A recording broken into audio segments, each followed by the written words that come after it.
Nguthumbile Imbongi Yakwaqaba. Pilo Udalelwe Abanjani.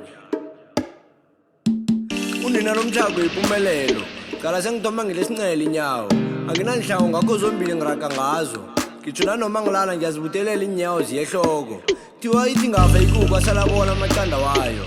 Yami yaphila kodwa ngiyazibuza kubana ngiyiphi kanti lempilo. Siyakhula siyabona kodwa yikho nenye into esikhutazako.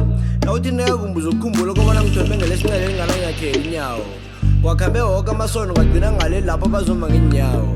Kancane ngithobekile ehlizweni ngokubona abafana nami begodwa nakuphela ngoba sipha nemphako. Nakho lapho ngalinde ngathi mhlambe bazoyichaza impilo kanti bona vele yabachaza impilo.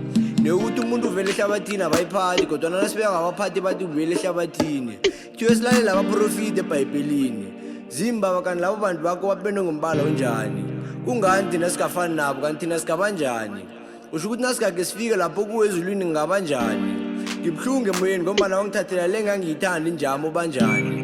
Labo bathatha bangakenzi lutho kanti bona banjani. Zimnjenganje ngilwi nawe ungalwi. Incwadi engcwele indaba eziningi ezinye zazo mhlambe nawe awuzazi. Indaba yokugcina intembiso yona uyayazi. Mhlambe uyikhohliwe uthi ngikukhumbuze wena mhlekazi. Isithembiso sakho wena awuthe uzobuya kithi. Usefikile uMazulu uthethe ngishongololo umntwana wabo nguza kithi.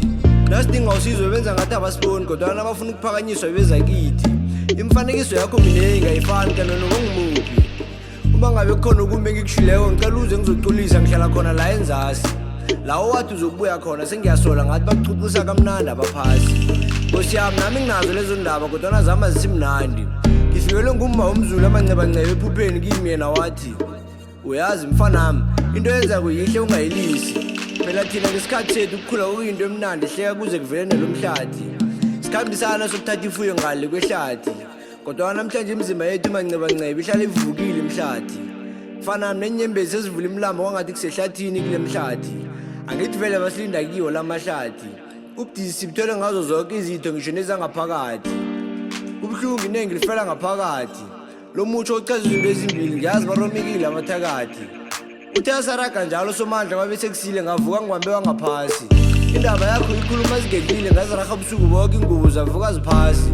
Zimama bayahlupheka abafazi kuleli phasi. Ngalindlela sengicedile ukubalekela isasa lami lokuhlanana ngiphose phasi. Simakade ukuhamba kwakho kudala inhlupheko lafa ithuthumo lami engibonile ngisacela ningizwileni ngaphatheka abathangalapheki mina umhlaba ongehlule sengilinde indawo yokugcina. Nguthumbile Imbongi Yakwaqaba nesabaqala amacala abacazula amacala abatuka abacabeneyo.